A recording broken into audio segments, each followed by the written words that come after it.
Before we get into this Gozilla Media podcast, we want to tell you about the sponsors, the people that make this podcast possible, like our friends over at Johnstone Supply in Troy. Summer is here, and you can feel the heat already here in upstate New York. You can feel the days getting a little bit warmer and warmer, and maybe you want to spend some time inside. If you want to stay cool all summer long indoors, the place for you to call is Johnstone Supply in Troy. Ask the team at Johnstone Supply in Troy about their high-efficiency central AC systems and the ductless mini splits. Goodman, Fujitsu, Westinghouse, and all are in stock and at great prices for you. And you need someone to help install that new system? Johnstone Supply in Troy can help you with that too. Give our guy Tom a call. Kev, James, Bird, whoever you need to have you swing by. We love the crew at Johnstone Supply in Troy. Always sponsors from day one with us here on Gozilla Media. We love showing these guys some love. They can help you put in that AC unit and help find that cooler place for you and your family and your friends this summer. To stay cool all summer long, call Johnstone Supply in Troy at 518-272-5922. 518-272-5922, or visit them on 6th Avenue in Troy, or check them out at johnstonesupply.com.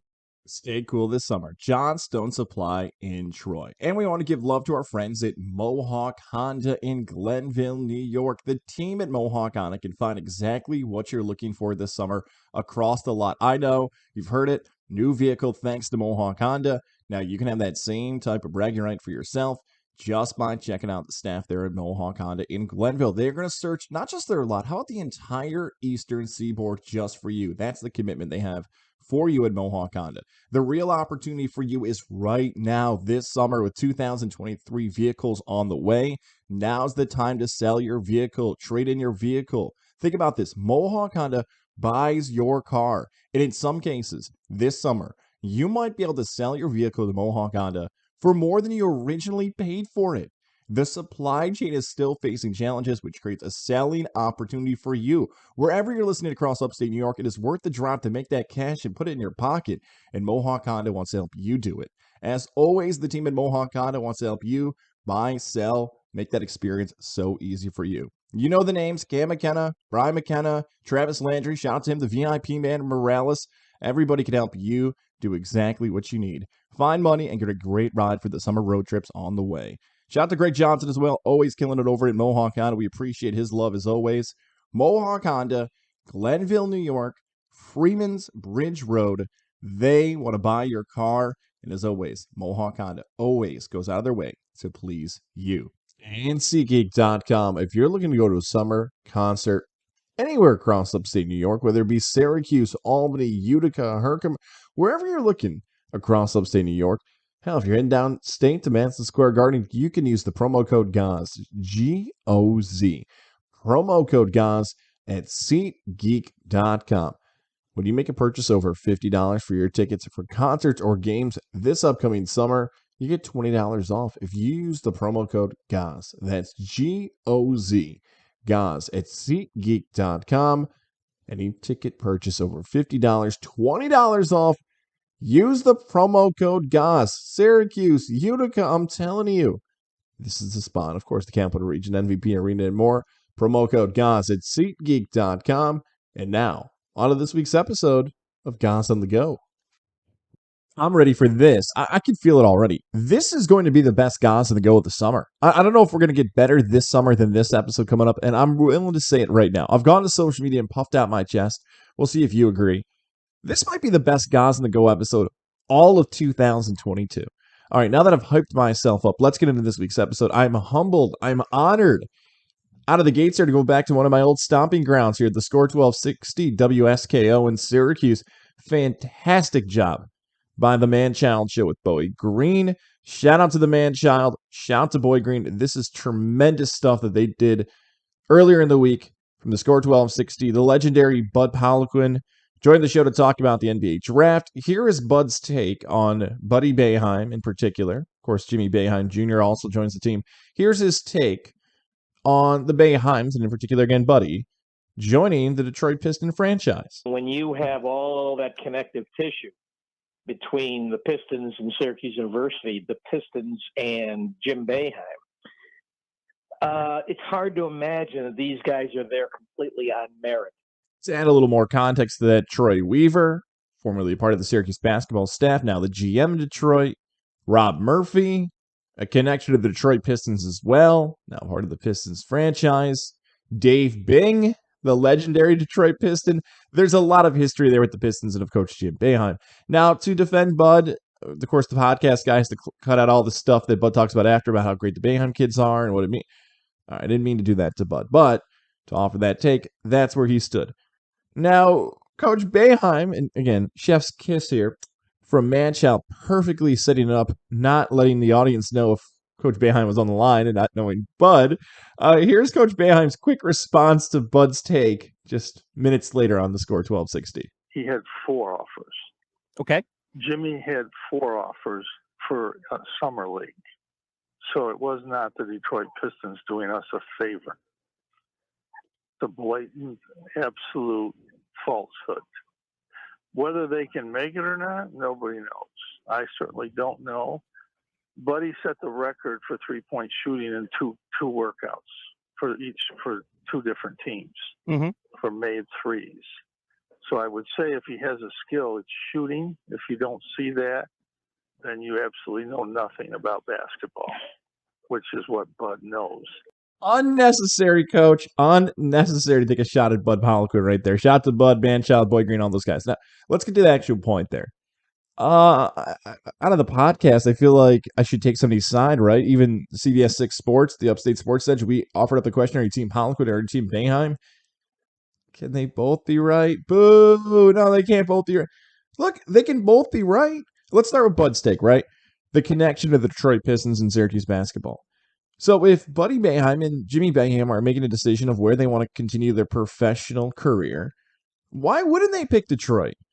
With those connections to the Pistons, their goal is to further their professional basketball career and put themselves in the best spot possible. So many players in the first and second rounds do not have that opportunity to do that because they're obviously drafted. They don't get to do free agency. They don't have multiple team options. They get picked by the team. The team has their rights if they're a first-round pick for up to 4 years, and if you're a second-round pick, up to 2 years. Buddy Boeheim gets to pick where he wants to go, and he knows all those connections. Why is that a bad thing? So Bud laid out the point that having his father give him an advantage to have success in a certain spot doesn't mean Buddy Boeheim shouldn't pick there. So Bud's probably right. Yeah, is it alone on the merit of Buddy Boeheim that just by chance he landed for the Pistons? Probably not. But flip it over to Coach's side here. He had multiple offers.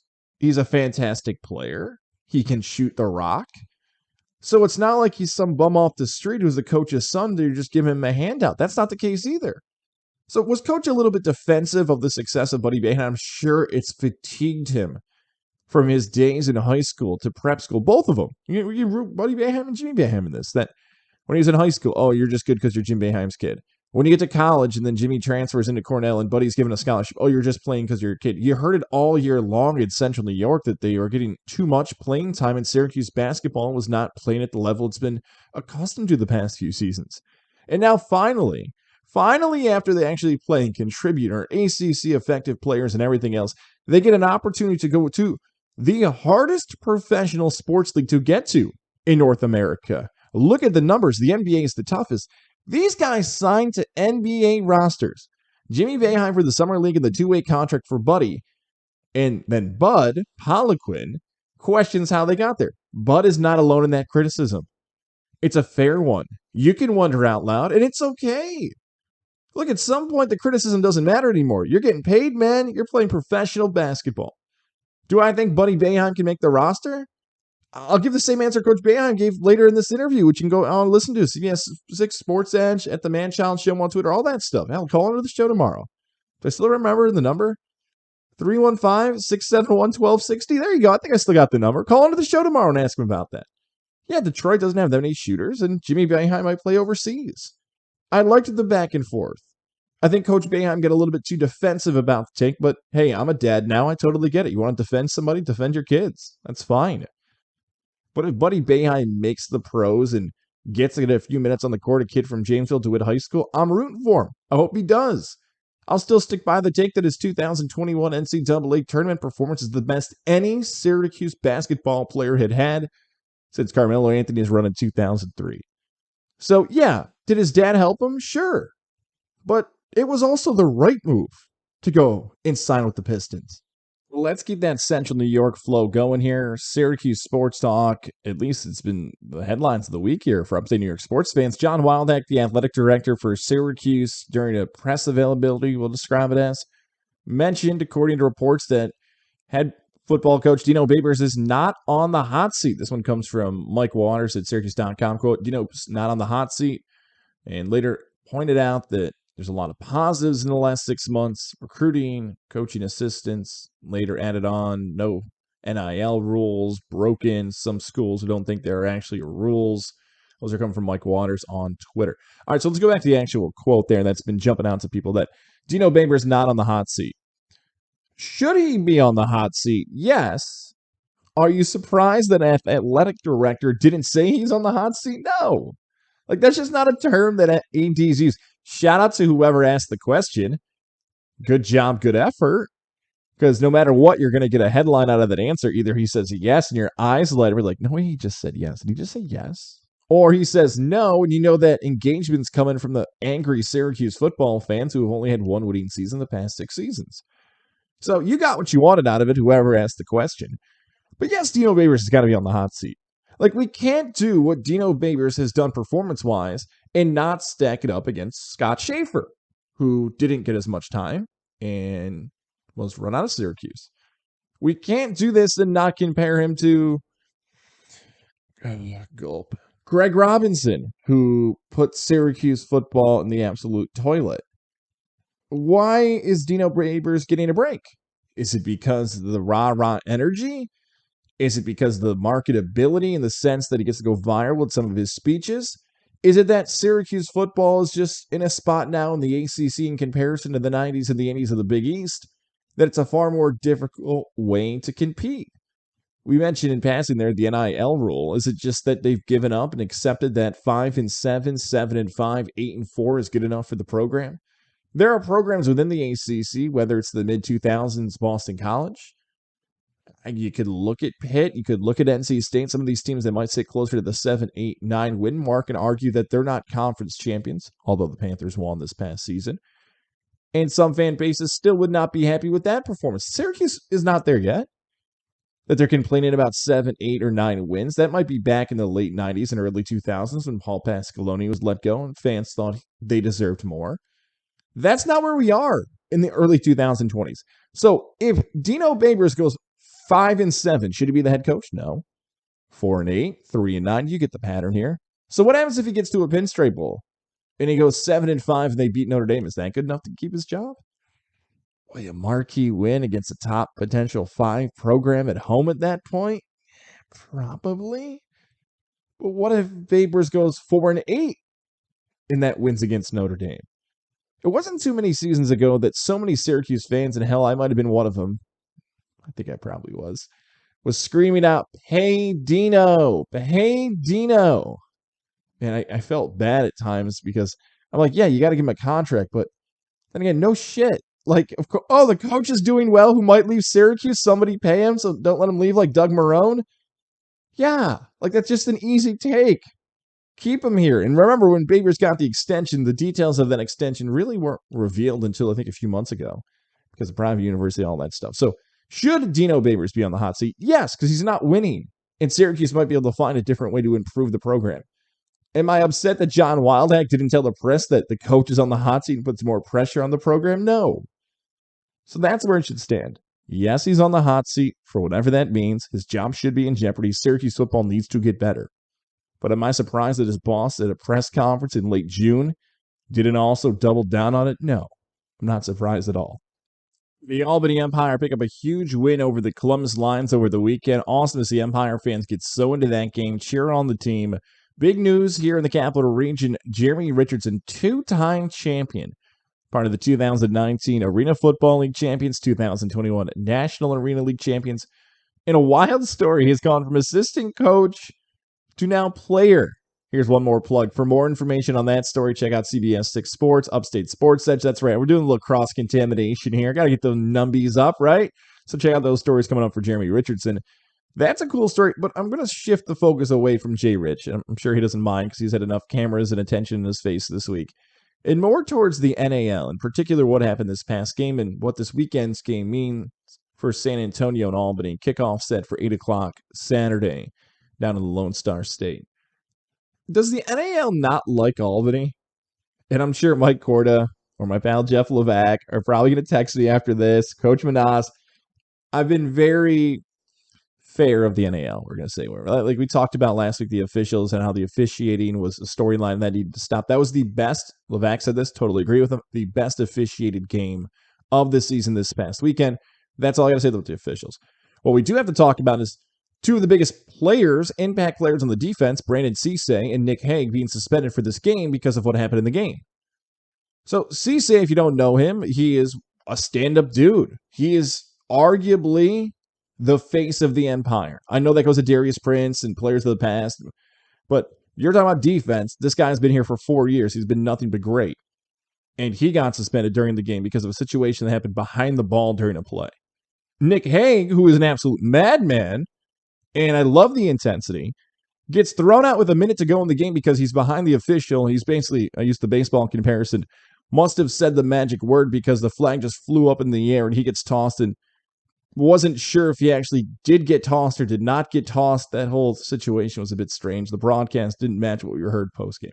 But when you don't have Hague and you don't have Cisse and you're going on the road to Texas and San Antonio is the hottest team in the league, it seems like it's all against Albany. Like, I feel like I'm just like embracing the Albany fans with this take because I've heard the criticism. Sometimes it's the officials. Now it's the suspensions. Now it's Iron. Like, they've had reasons to complain, but oh my God, dude, like everything's worked against this team this season. The NAL 2021 champions were the Empire. But it seems time in and time out, and this is not an excuse, that things have gone against the league in that way when I'm talking about the Empire. Suspensions. Iron Man games getting dragged. Calls going against them. It feels like the NAL doesn't love the Empire. Look, I don't need preferential treatment. That doesn't need to happen. What I'm saying is they have not caught a break anywhere this season. San Antonio is going to be a tough game. San Antonio, the Gunslingers have figured out their offense, the defense, and everything else. I bring up that can't catch a break this season because the storyline for the rest of the season for July 1st, I should say July 2nd, 9th, 16th, and 23rd, 3 games left to go. 4. There you go, guys. Great Hobart math. 4 games left to go. 2 at home, 2 away. That can still decide who gets a home field game. And Albany might not get it. I know they just beat Columbus, but the way things are going, we might see the Empire go on the road this season. The NAL has not done any favors at all for the defending champions. I'm not asking for them. I'm not asking for preferential treatment. But damn, it seems every single time the Empire needs something to break their way, the league hasn't given them any room to spare. Nothing. Let them breathe a little bit, NAL. Come on. Is it weird that I feel weird about the Patroons? The Albany Patroons advance to the TBL Championship. They're going to take on the Shreveport Mavericks starting this weekend. More games scheduled at the Armory upcoming that first week in July. I say I feel weird about the Patroons because it is so niche to the capital region that even you listening right now in Syracuse, Utica, Rochester, Watertown, wherever it might be, you're thinking, who the hell are the Albany Patroons? Is that like the nickname for the Great Danes? Is that something I missed? The Albany Patroons play in the TBL. So not the G League, not the And One Mixtape Tour. Man, I wish that was still around. I'd love to have 30 for 30. They're in the TBL. And back in the day, you might remember the Patroons pumping out some recognizable names in the NBA from Phil Jackson and George Karl. We can run through the list of Patroons history. But Albany basketball has had a thirst for professional sports in comparison to college sports. It's a pro town, no doubt. We just mentioned the Albany Empire. The Valley Cats, although they lost to an 0-35 team, they're in the Frontier League, but still got great support now, and even more so when they're a part of the minor league affiliate for Major League Baseball. I feel weird about the Patroons because is it just because you live in Albany and it's the Patroons you root for them and they're a storyline? That's like what I'm trying to figure out here. I love Coach Will Brown. Shout out to Coach Brown. And that's where I feel like the biggest storyline is that Coach Brown goes from leading a team, the U Albany Great Danes basketball program, to multiple championships in their conference, to multiple NCAA tournament appearances. Albany decides to go in a different direction. He shows up, takes over the Patroons, and in one season gets them to a championship. And does Coach Brown want to go back and coach in college? Maybe. Maybe he's been there, done that, and likes the idea of just sticking around the Capital Region. And one of his sons is in college now. Another son's getting older and older every single day. Eventually, maybe he'll get to watch him play in high school, all that great stuff. So, yeah, he's a great coach. He's coaching basketball. He's coaching pros, and he's winning. And for the Capital Region sports fan, they're used to the Patroons winning. So it's a good thing all around. He's got a fantastic staff. The reason I say I feel weird about it is that what if it was the G League? What if a team from the Long Island Knicks or whatever they're called now, I feel like the G League teams change every single season. What if the Patroons became a G League team? In that instead of past NBA players, you might see future NBA players. That's my hope for the Patroons, is that they shift a different level. Because if the Capital Region get behind a team that's playing in the TBL, why can't they get behind a team that's almost to the NBA? That's all I feel about what the potential championship might mean. The team won the title in 2019. But what if the Patroons were 500? What if they were below 500? Would they still be a talking point in the summer in the Capital Region if nothing else was going on? Would they still have the coverage if Coach Brown wasn't the coach? Is it that, there's not much else going on in local sports. Are the Patroons playing? All right, let's talk about it. I try to fight that, right? It's a great line, though, by Mike Greenberg. You might have heard on the show before that your job isn't to generate interest as a sports talk host or a podcast host. Your job is to reflect interest. Is it you're just reflecting anything that's happening locally in sports during the summer in the Capital Region? Or is it that the Patroons are really a top story every single summer? I'm struggling still to balance that answer. Maybe I'll get a better answer this week. Maybe I'll get a better answer in the offseason. But the answer I really want is I want to see them move up another level. I want to see them have soon-to-be NBA stars. That when we talk about the NBA draft and a player goes and plays in the G League or doesn't go to college, they go play for the Albany Patroons in the G League and you get to go out and watch it. That's what I'd like to see. It's no disrespect to any players of the franchise, but as good as they are now, I hope the future is even better for the team. The Colorado Avalanche are the Stanley Cup champions, Game 6 winners over the Tampa Bay Lightning. I know that story happened a while ago, probably from when you're listening to this, but quick little thing on the Avalanche. It feels like they're the new cool team, doesn't it? With Nathan McKinnon, Cal McCarr. I want to put that one more time for this here. Yeah, Cal McCarr leading this squad. They are so much fun to watch. I'll pound down that point for one final time till we talk about hockey and probably till late October, early November. The speed, the teamwork, the excitement on the ice, the physical play. They've got everything you want to watch in a hockey game, even if you're a casual fan.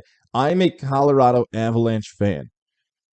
I feel bad for my guy, Ryan McCarthy, because he knows I claimed the Seattle Kraken. I said, I'm looking for a hockey team. I've danced all over with my affiliations and favorite hockey teams. I used to like teams that were just associated with Syracuse. I feel like every person went through an Anaheim Duck phase, just because they're the Ducks and you were a kid. And you bounce back and forth. At one point, I loved the Vancouver Canucks because I was selling gear for the Utica Comets. I said, I want to be a Kraken fan. Day one, I got my team. This is it. This is going to be awesome. Nope. Fairweather fan. Avalanche fan. Shout out to my sister-in-law, Lydia, who was super into it. Shout out to DJ, Big Avalanche, Zach By, everybody who's an Avalanche fan. I want to root for this team because they are cool. Young players who are exciting, who are going to be good for the future, who you enjoy watching. The fan base, all the small things and more. Are you allowed to jump ship if you never were on a ship? I'm sorry, Kraken fans, whoever they are, whoever that big crossover was for the Kraken fans and the guys and the Go fans. I'm a Colorado Avalanche fan. I'm rooting for the team. Will I start wearing gear? That might be too much, but I'm going to root for that team. I think you get older in sports and you just find yourself rooting for athletes and coaches. Business, I won't do the getting there with God's intro, but you find yourself rooting for more of that in the future. That's how I feel about this Colorado Avalanche team. Hopefully more Stanley Cup appearances, hopefully more exciting hockey coming in the way for that franchise in the future too. I might be the only one who has this Freddie Freeman take on this story. If you've missed it, it's been dominating the baseball headlines that Freddie Freeman, the now Los Angeles Dodger 2020 Major League Baseball MVP, longtime Atlanta Brave, wins the World Series in Atlanta in 2021, but in the offseason decides to leave Atlanta, a place he absolutely loves, and decides to sign with the LA Dodgers. Now, the report is that the agent he was working with basically went back and forth with Atlanta, did his agent stuff. Long story short, there was an offer on the table from Atlanta, and there was an offer on the table from the Dodgers. The Dodgers offered more money. Atlanta said, we can't match it. He decided to become a Dodger, and that was the end. However, when Freddie Freeman had gone back to Atlanta this week, he was emotional basically from the moment he hit the field. And according to Doug Gottlieb, I cannot believe on this podcast I'm referencing Doug Gottlieb, but I'll give him the credit where credit's due.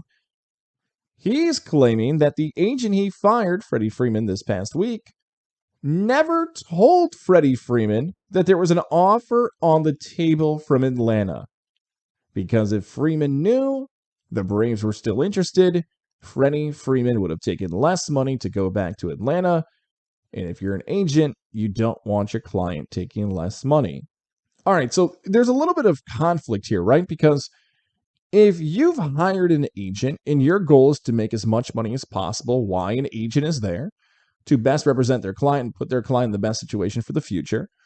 That agency's job is to get that client the most amount of money. Now, they're supposed to be heartless, callous, business-oriented. My God, you can watch some of the stories about sports agents from the past.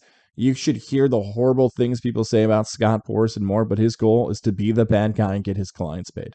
Not every agent has to work like that, but I've heard enough stories that most agents do work like that. And Freddie Freeman, as the client, was left in the dark? Did the agent lie?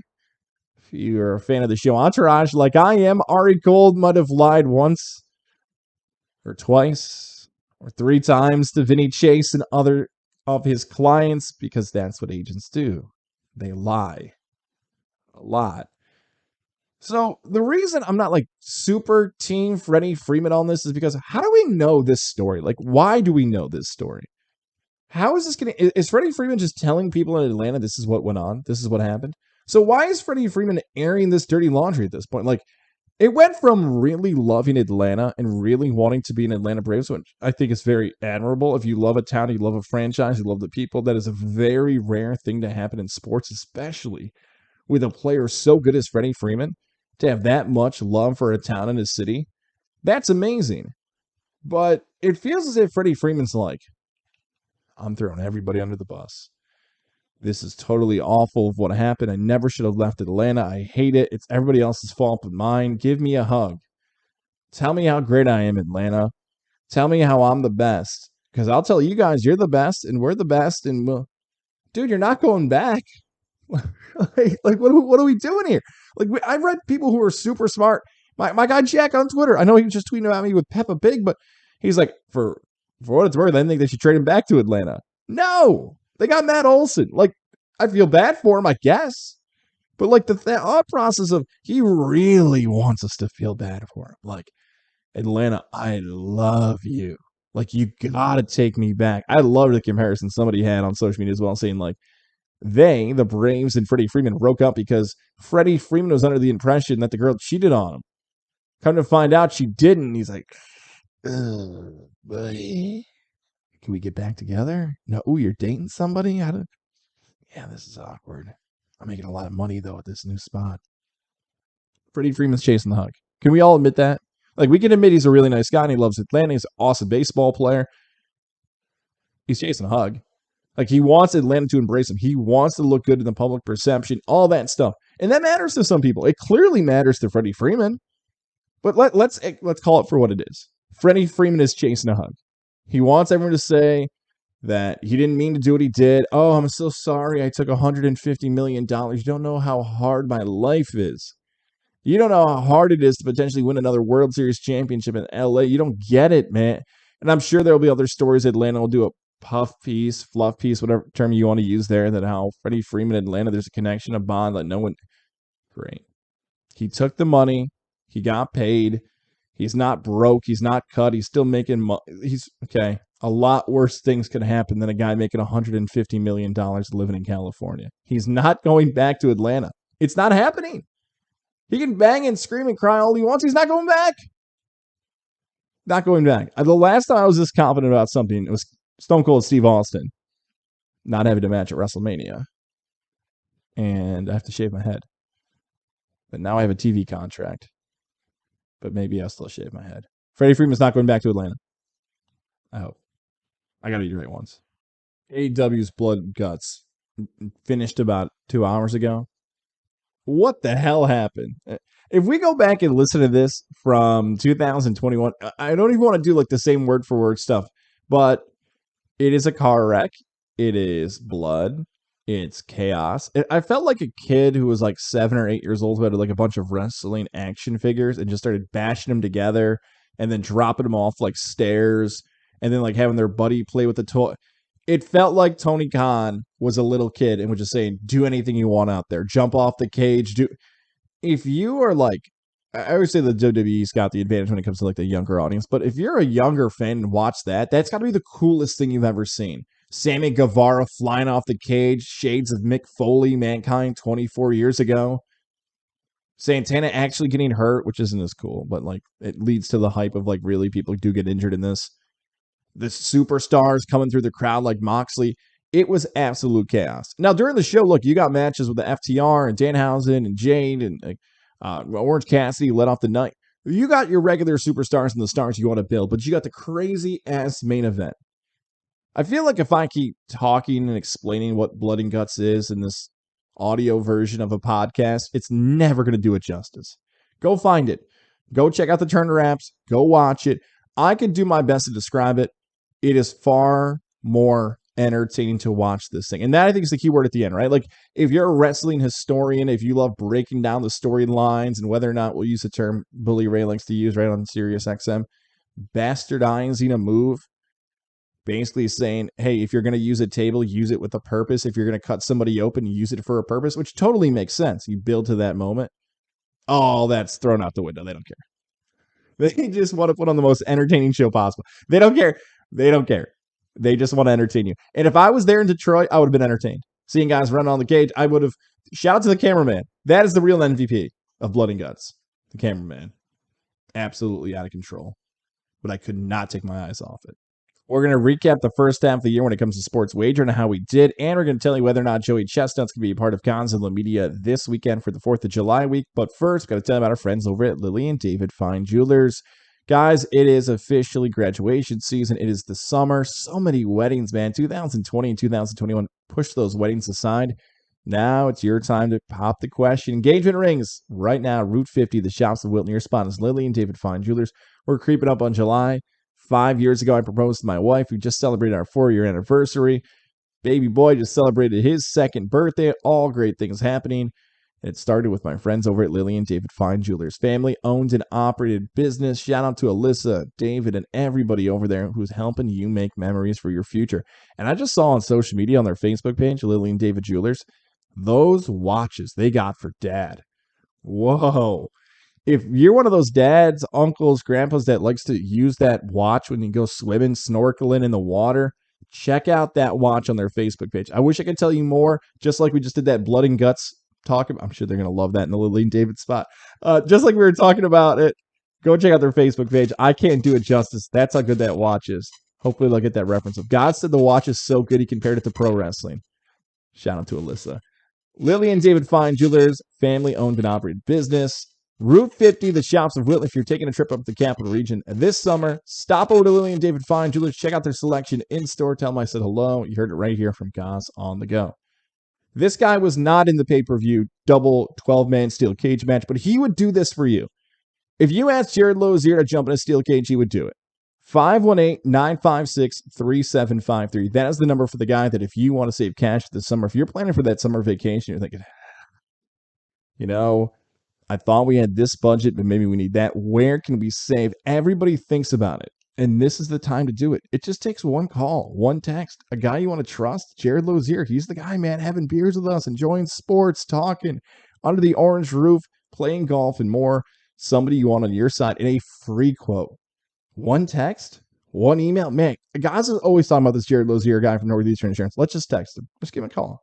518-956-3753. Or email him, JAREDL@nemail.com. Just title the email, quote, heard it on the podcast. Goss has beat me into it. Let's hear what you got for me. I want to save money. Jared Lozier, Northeastern Insurance. We love supporting our guy, Jared. He will help you save cash this summer. All right, let's talk about Joey Chetsnut. Joey Chetsnut, the call goes out on Friday. A little behind-the-scenes stuff here. There are only two people we do this with. One is Joey Chetsnut, and one is John Sterling from the New York Yankees. There's never a booked time schedule. You pick up the phone. I'll do the same thing I've done with Joey since 2015. And I actually feel like I can call him Joey, not Mr. Chestnut, not the American hero. Hey, Joey, it's Levac and Goss from Albany. You cool with doing our yearly hit? Yeah, sure. You want to do it right now? Yeah.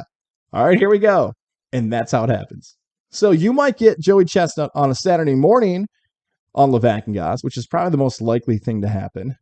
Or you might get him on CBS 6, or you might get him here on Goss on the Go. I don't know. But that is the God-honest truth of how the Joey Chestnut interview happens every single year. We call him. We hope he answers the phone. In most years, he does. And I promised you that I was going to give you a fantasy play for this week because it's too hard to do weekend wagers just doing baseball every single week. Kind of gets annoying until we hit the summer. All right, I'm probably not going to do fantasy baseball because I'm too biased. I'm just going to pick my pitcher every weekend. Instead, what I'll do is this. So you can prepare for September. Right underneath this on our audio side, we're going to post my overall record. You know what? No, screw it. You know, if you're watching on our video side, there's the graphic right there. There's the graphic on our video side. And if you're listening on our audio side, I'll post it way at the bottom here underneath our wonderful sponsors. Okay, we'll talk to you in July. Looking forward to it. Was this the best Goss on the Go ever? Maybe. I don't think I overhyped it. See you in July.